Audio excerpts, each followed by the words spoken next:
Good morning, children. Today we are going to continue that group 16 elements topic. In this we see the anomalous behavior of oxygen. Like we have seen in the group 15, anomalous behavior of nitrogen is also same thing. Oxygen also will show some different properties when you compare with the same elements of this group. What are the reasons behind this one? The first reason, see, oxygen is having small size. It is present in the second periods, so it has very small size. Second thing, it has high electronegativity, and third, very important, absence of d orbital. Because of these three reasons, oxygen exhibiting abnormal properties. Let me see some abnormal properties here. First of all, when you observe H2O, which is liquid, whereas H2S is what? Gas. Generally, whenever if you have high molar mass, which is having high molar mass? H2S. Being H2S is high molar mass, it should have actually solid nature or liquid nature. With lower molar mass, H2O, it should have what? Gas nature. But in truth, what is happening? H2O is liquid, H2S is gas. What is the reason? See, oxygen is more electronegative than what? Sulfur. Highly electronegative element. Because of high electronegativity, it will get hydrogen bonding. Because of this hydrogen bonding, it can get more strong attraction forces. Because of strong attraction forces, H2O is what? Liquid. In H2S, what type of forces are operating here? Van der Waals forces are operating, which are actually what type of forces here? Which are very weak forces, which are very weak forces, where hydrogen bonding is actually what? Strong. So, in examination, you get one question, why H2O is liquid, H2S is gas molecule?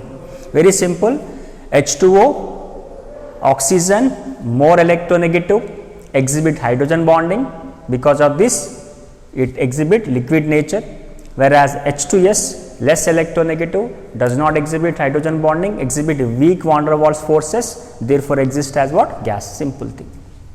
Next, second one, if you see covalency. Covalency means how many covalent bonds it can form around it. So, oxygen can form what? 4, where sulfur or remaining elements they can form 6 actually. What is the reason? Because sulfur is having what? D orbitals are there here, empty d orbitals are present here, empty d orbitals are present, therefore sulfur exhibits 6. Oxygen does not have the d orbital, one s orbital and what? 3 p orbitals. So, how many it will get?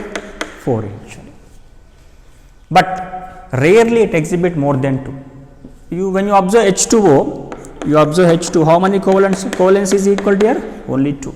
In H3O plus, covalency will be how much it is? 3. Like that, what happen? It can exhibit up to 4, but 4 rarely it will get. Even H3O plus get with H plus only. Next, we will see some chemical properties. Reactivity with hydrogen. How the hydrates are formed here? Generally, this is the hydrate of oxygen H2O. It is formed directly with oxygen, but remaining H2S, H2 selenium, they cannot get with directly.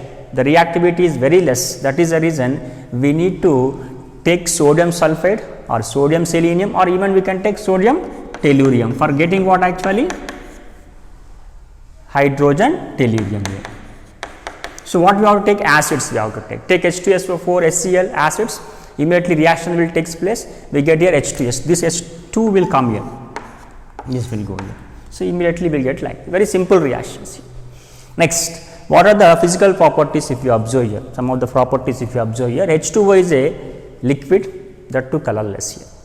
The remaining H2S, H2SC, H tellurium, there are what? All gas molecules. They are all what? Gas molecule with unpleasant smell here. Colorless with gas molecules, unpleasant smell they are having, isn't it? This is because of what actually? Again, same thing, hydrogen bonding, it getting liquid nature. Next, physical properties of the hydrates if you observe, melting point and boiling point. Now, generally when you observe, higher the molar mass, higher the melting point and higher boiling point. Now, which is having higher molar mass here? Tellurium is having highest molar mass. You should have highest melting point and boiling point. but in true H2O is what? Having highest melting point in boiling point. What is the reason? Again due to hydrogen bonding. Okay, because of hydrogen bonding is very strong. When you compare with this, what happened? Van der Waals forces, this is what actually very strong. That is the reason H2O is having higher melting points and boiling point when you compare with what remaining here. And after that, you have to follow what? Molar mass. Next, we will see the bond length. Bond length, when you observe here what happened, oxygen to a tellurium. The size of the central atom, oxygen to tellurium, what happened? Size will increases here. As size increases, what happened? Bond length also what happened? Increases. Some HO2, H tellurium, the bond length will always increase because of size increasing actually, to the increase in the size actually. Next, bond strength. Whenever bond length is small, remember bond length and bond strength both are inversely proportional. When the short bond always will have large strength actually. So that is the reason this will have small bond length, therefore more bond energy or bond strength. Here it is having what? More bond length. See, this is having what? More bond length actually. That is the reason what happened is having less bond strength here. This is having what? Less bond strength. Because short bond length, what happened? More bond energy it is having. Next, reducing character depends upon bond strength. Higher the bond strength, lesser the reducing character. Here also you can write reducing character, isn't it? Inversely proportional to what? Bond strength actually. Higher the bond strength, lower the reducing. Now, which is having lowest bond strength? Tellurium. Hydrates of tellurium is having lower bond strength. So, it will undergo readily reducing character, undergo oxidation reaction. Reducing character means undergoing what? Oxidation reaction. So, reducing character depends upon the bond strength. If bond is getting easily cleavable, then it is undergo easily reducing agent actually.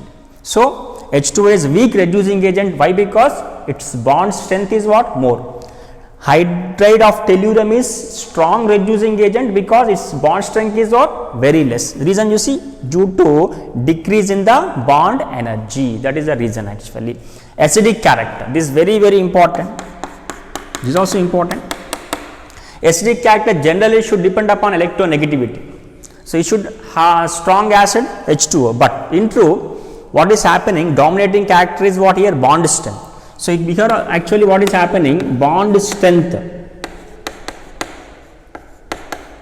What is happening here? Bond strength, what happened? Decreasing here. When bond strength decreases, what is the meaning of acidic character? You see, H2O converting into H plus. I am writing in this manner. H2O converting into OH minus and H plus.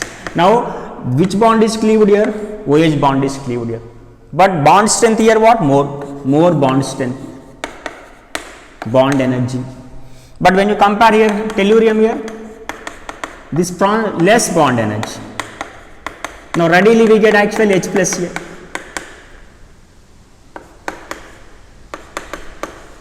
Readily we get here H plus. In which case H plus is readily formable? In the case of tellurium, because bond energy is less, bond cleaves very easily, we get more H plus ions here. Here get more H plus ion, here we get here less H plus ion. In examination, what should be the answer? Because of the bond energy. Bond energy is decreasing, acidic character is increasing, that's it. Next, bond angle. H2O to tellurium, hydride of tellurium, bond angle will decreases. Why? Because when you have more electronegative, oxygen is more electronegative element. Because of more electronegativity, more electronic repulsions will present. More density will be present, more repulsions will present. Because of more repulsions, bond angle will be more actually. Tellurium, very less electronegativity, less density of electron, therefore less repulsions, they come near, therefore bond angle will be decreases. It is around 104 degrees, it is around what? 92 something like this actually. Next, we will see the reactivity with oxygen.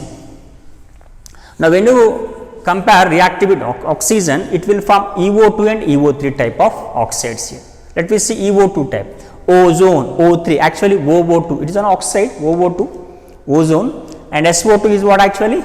And both are gaseous nature, and remaining selenium, tellurium oxides are what? Solids in nature. And important thing is SO2 is a strong reducing agent, undergo oxidation whereas tellurium oxides undergo reduction act as oxidizing agent. So, from selenium to tellurium, reducing character what happen here?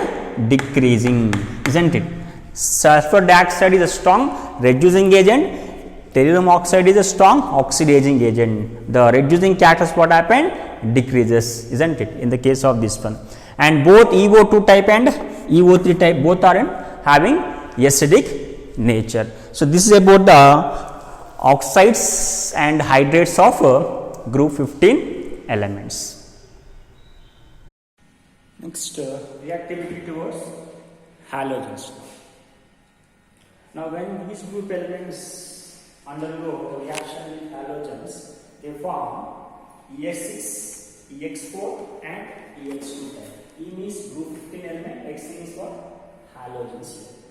Three types, EX6, EX4, EX2, generally they will form.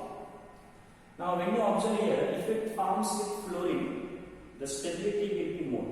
Why? Because of more electronegativity and short bond length. Because of very short bond length, what happened? The stability is what more.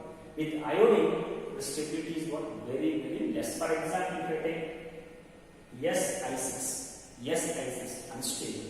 SF6 is what? More stable. Now, if we see first of all EX6 type, so we will take what? Already I told you with fluorine we get more stable compounds. With fluorine we get more stable compounds. And all are what gases, like SF6, selenium F6, tellurium F6. They are what actually gases only, isn't it? Next, in this type, they exhibit what octahedral geometry. Why? Because when you observe here what happened, they look like this. Fluorine here, this it will get this type of geometry.